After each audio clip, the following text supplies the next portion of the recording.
In a male-dominated society like Nigeria, how did Ibukun Awosika rise above gender barriers to become the first woman to chair First Bank of Nigeria? Stay with us as we share the chilling story of one of Nigeria's most resilient businesswomen and boardroom leaders. Born on December 24, 1962, into a modest but disciplined household, Ibukun was the third of 7 children. Growing up in Ibadan, one of Nigeria's oldest and largest cities, she experienced 2 contrasting versions of Nigeria. On one hand, there were traditional expectations for girls, where women were expected to marry early, manage their homes, and support their husband. In this world, women were not encouraged to pursue dreams or ambitions. On the other hand, Ibukun witnessed sparks of change, cities developing new industries, universities brimming with ideas, and women beginning to demand more than just a place at the kitchen table. This duality led Ibukun to lean towards the path of change and empowerment. After completing her secondary education at Methodist Girls High School, Ibukun got admission into Obafemi Awolowo University. It was originally known as the University of Ife until 1987, when it was renamed in honor of Obafemi Awolowo, a prominent Nigerian politician and statesman, where she studied chemistry. Although she had initially wanted to study architecture at the University of Navarra, she saw her education as more than just a degree. It was a stepping stone towards her future. She immersed herself in knowledge, connected with people from different backgrounds, and began to envision the kind of woman she wanted to become. Ibukun Awosika aspired to become many things while growing up, including architect, a lawyer, and an accountant. Ibukun Awosika didn't enjoy her university days, mostly because she had no interest in chemistry, the course she was studying. At one point, she was determined to switch to law and even went as far as lobbying the Dean of Law to admit her into the faculty. But there was a catch. For the chemistry department to let her go, she needed to fail. Yet, the Faculty of Law would only accept her with excellent grades. The contradiction left her confused and stuck between 2 extremes. Eventually, she abandoned the idea of becoming a lawyer altogether. Instead, she set her sight on accounting. From her second year through to her final year, she took as many electives as she could from the accounting department, paving her way into the business world.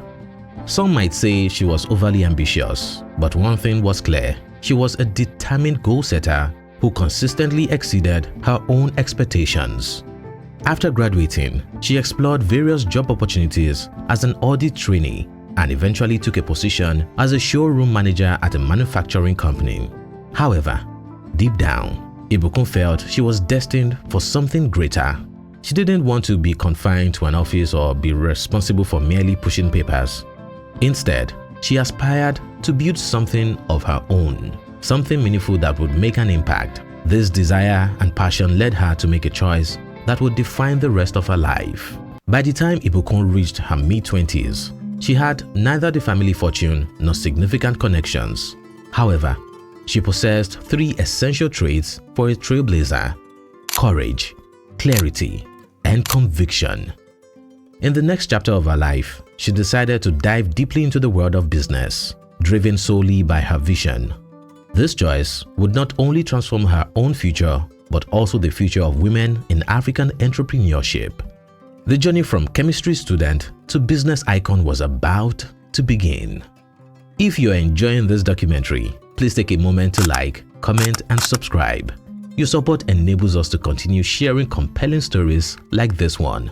Now, let's get back to the story. If someone had told younger Ibukun Awosika that she would one day become one of Nigeria's most prominent figures in the furniture manufacturing industry, she probably would have laughed. She didn't study business, she didn't come from a wealthy family, and she had no background in carpentry. But that's exactly what makes her story so remarkable. It wasn't about having the perfect start, it was about what she dared to build. In 1989, at just 27 years old, Ibukun Awosika took a bold step and founded her own furniture manufacturing company. This venture wasn't a flashy tech startup or a high-rise investment firm. It was a business that addressed a genuine need.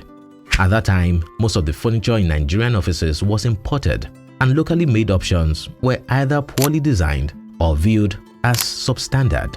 Ibukun recognized this opportunity and jumped in without hesitation. This was when QB's Limited was established. She founded a small-scale furniture company operating from modest beginnings. She started with no big investors, no rich bankers, and in fact, no safety net. Just vision, guts, and a deep desire to prove that Nigerian-made furniture could compete with anything from Europe or Asia. But as we all know, the road to greatness is unusually a bumpy one. The early days of Ibukun were difficult, extremely difficult. She had to learn everything on the job, from sourcing quality materials to managing staff, setting product prices, and pitching to skeptical clients who doubted that a young Nigerian woman could deliver world-class office furniture. It was a significant challenge, but she refused to give up. Every rejection pushed her to be better. Every mistake became a lesson. Over time, she won people over by standing on business and delivering results. Her company, now rebranded as the Cheer Center Group, began to grow. She secured contracts with banks, schools, hotels, and government offices, furnishing spaces with stylish, durable, and proudly Nigerian-made furniture. Her reputation spread. People stopped seeing her as just the female entrepreneur and started seeing her as a serious business leader and contender. Because here is the thing, she did something that's still rare in Nigeria. She built a manufacturing business that employed hundreds of people, produced goods locally, and remained profitable in a tough economic climate. Her company succeeded and also redefined what Nigerian manufacturing could look like. But even as her business soared, Ibukun didn't forget the bigger picture. By the time Ibukun Awosika had established herself as a successful entrepreneur, she could have comfortably stayed in her lane. She had a thriving furniture empire. She was already a role model, speaker, and mentor. But Ibukun had never been someone who played it safe. When a new door opened, she didn't tiptoe in. She walked through it with purpose and confidence. That's exactly what happened with the First Bank of Nigeria. Founded in 1894, First Bank is Nigeria's oldest and most iconic financial institution. With over a century of history, the institution had always been run by a familiar type of leader, men in suits, trained in finance, often with long careers inside the banking industry. Ibukun ticked none of these boxes. She was a furniture manufacturer, a businesswoman, a disruptor. So, when she joined First Bank's board of directors, many people were surprised.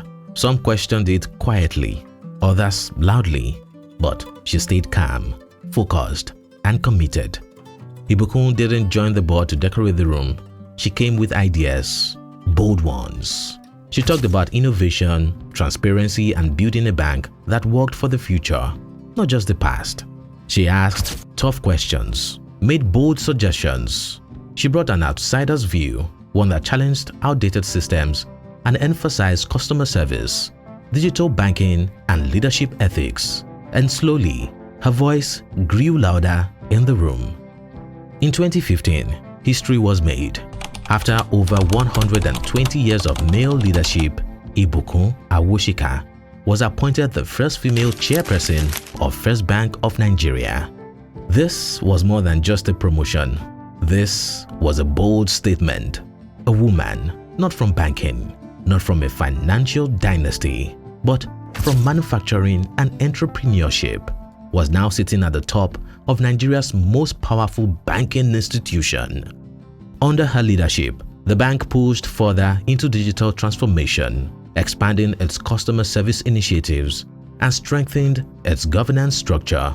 She brought in fresh thinking, challenging the board to consider how banks could better serve ordinary Nigerians, not just the elite.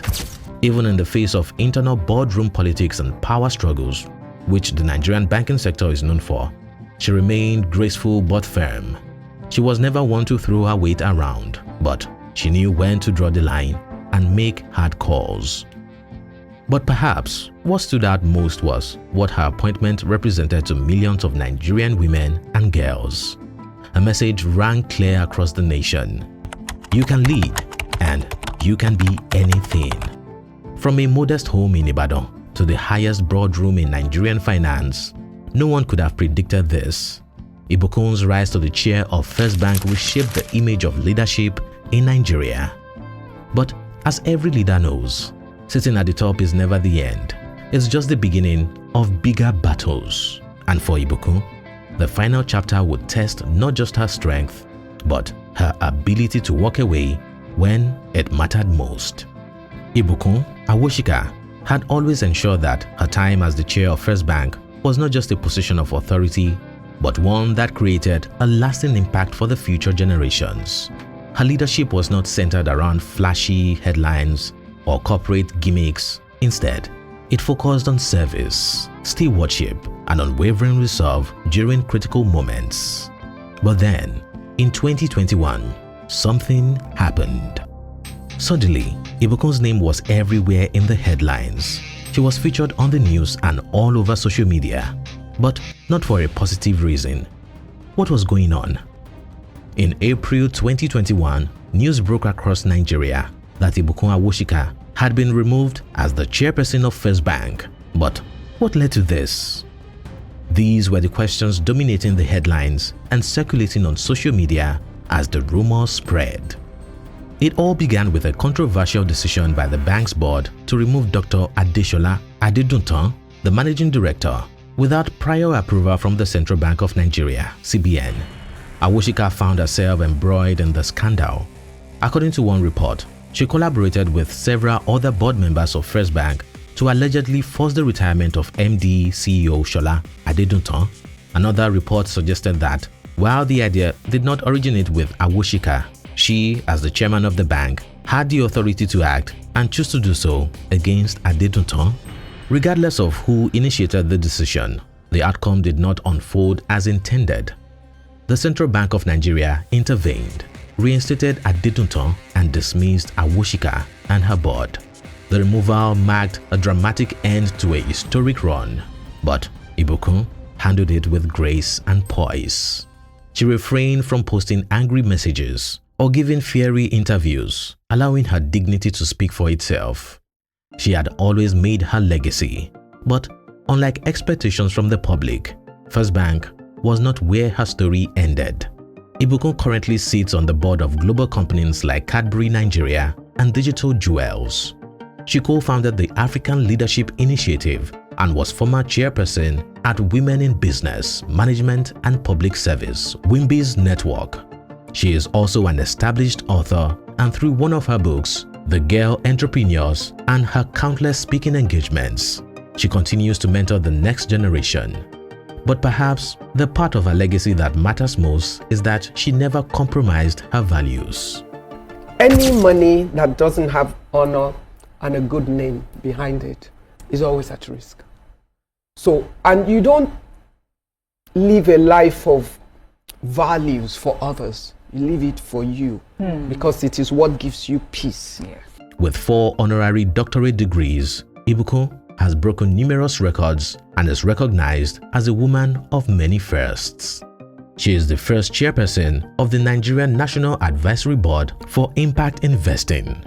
Additionally, she is the first Nigerian recipient of the prestigious International Women Entrepreneurial Challenge (IWEC) Award and the first African recipient of the International Friendship Award, presented by the Queen of Spain in 2019.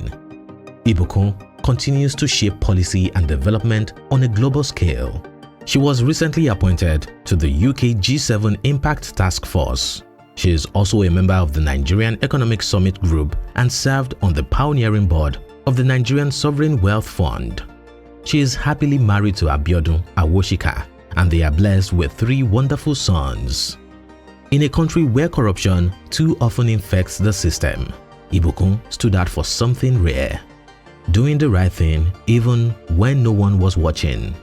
From navigating academic uncertainty to shattering glass ceilings in boardrooms dominated by men, she has remained grounded in her values while influencing policies, businesses, and generations of women across the continent. A company with character building a company with value systems, building such that at the end of the day, the name of the company represents something. So when we're talking about brands, you need to understand that at the end of the day, the essence of your business is communicated by the integrity of your brand. Her story is a reminder that true leadership is not just about titles, but about leaving a legacy that empowers others to rise.